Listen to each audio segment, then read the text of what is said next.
Саламатсыздарбы достор, биз бүгүн сиздер менен жандаш бурчтар деген темада видео сабак жасайбыз. Жандаш бурчтар бул суммасы 180 градуска барабар болгон бурчтар. Башкача айтканда, бир түз сызыкты бир канча бөлүккө бөлгөн бурчтар. Мисалы үчүн бул түз сызык, бул 180 градус, ал эми бул жактан чыккан бурчтар жандаш бурчтар болуп эсептелинет. Эгерде бул экиге бөлүнгөн болсо, эгерде бир жагы бир санга барабар болсо, экинчи жагы сөзсүз 180 минус ошол сан болуп табылат. Бул бурчтардын суммасы 180 градуска барабар болот. Мисал үчүн, эгерде бул көк менен белгиленген тарабыбыз 60 боло турган болсо, ал эми бул жагыбыз сөзсүз 120 болот. Ошондо 120 кошуу 60 дайыма 180 болот. Эгерде бул жак 60-ты берилип, бул жакты тапкыла дей турган болсо, анда 180ден 60-ты кемитип табабыз. Ошондо 180ден 60-ты кемитсек, 120га барабар болот. Бул 2 бөлүккө эмес, мисалы үчүн 3-4 бөлүккө да бөлүнүшү мүмкүн. Ушул сыяктуу эле болуп, ошондо дагы берилген жактардын суммасын алабыз дагы 180ден кемитип коебуз. Жок табыш керек болгон бурчту табуу үчүн. Азыр бул жакта мисал берилген экен. АОБ бурчу, то есть АОБ бул бурч. Демек, биздин бул жашыл менен боелгон бурчубуз бизде 40ка барабар экен. Эми бул жакты тапкыла деп суроо коюлган экен. БОСны. Анда бул жакты табуу үчүн биз 180ден 40-ты кемитип коебуз. 180ден 40-ты кемитсек 140.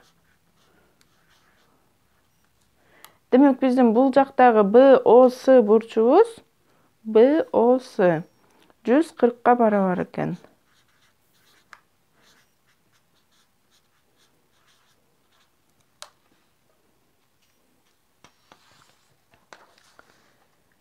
Эми бурчтардын аталыштары 3 тамга менен эмес, жөн эле сандар менен же тамгалар менен берилген болсо. Карап турсаңыздар, бул жагыбыз бизде 50гө барабар экен. Эми кызыл менен белгиленген бурчту табышыбыз керек болот.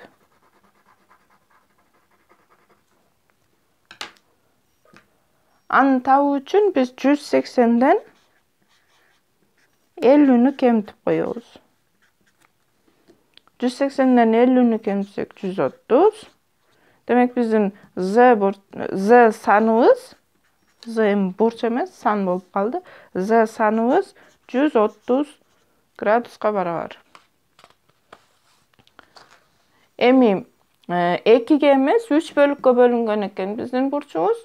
Бул жагы 25, бул жагы 70, а бул жагы Y санына барабар экен. Y санын табуу үчүн биз алгач бизде бар болгон сандардын суммасын алабыз.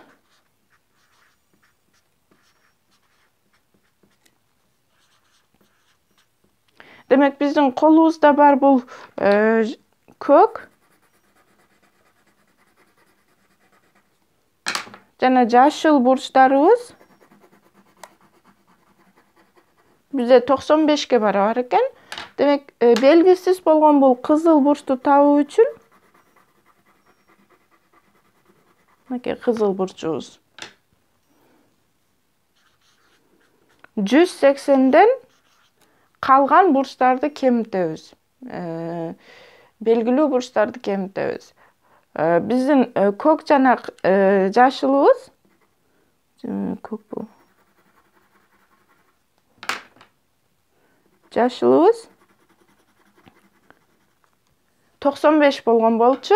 Демек кызылды табуу үчүн 180ден 95ти кемитебиз. Кемите турган болсок 85 85. Демек биздин Y бурчубуз 85 градуска барабар экен.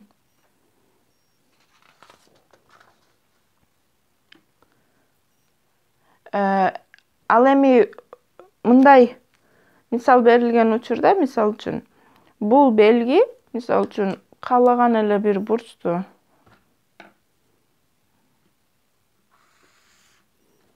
каалагандай эле бир бурчту китепте же болбосо тест учурунда төртбурчтук же болбосо төртбурчтуктун ичине точка коюп белгиленген болсо, анда ал 90 градуска барабар деген белгини түшүндүрөт.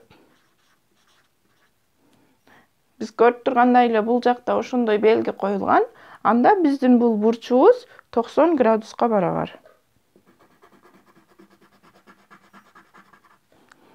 Бул жашыл бурчубуз бизде 90 градус. Ал эми бул жакта шартында SOD 15 градуска барабар деп айтылган. Анда биздин кызыл бурчубуз 15 градуска барабар.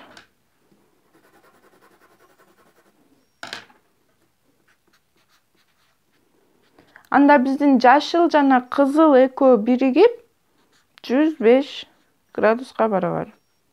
Эми биз SOB, башкача айтканда, бул боелбой калган бурчту табышыбыз керек. Көк менен мелдеп коелу.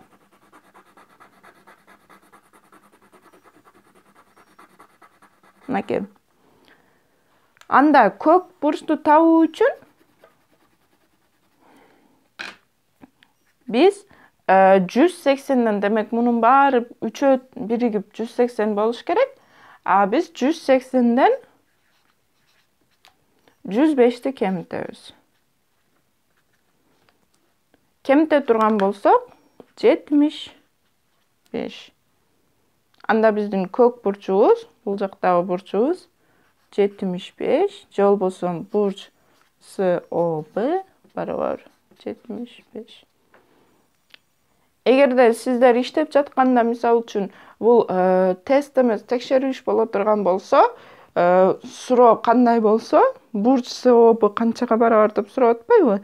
Жообунда SOB барабар 75 деп жазыш керек. А эгер тест болсо, жөн эле белгилеп коебуз,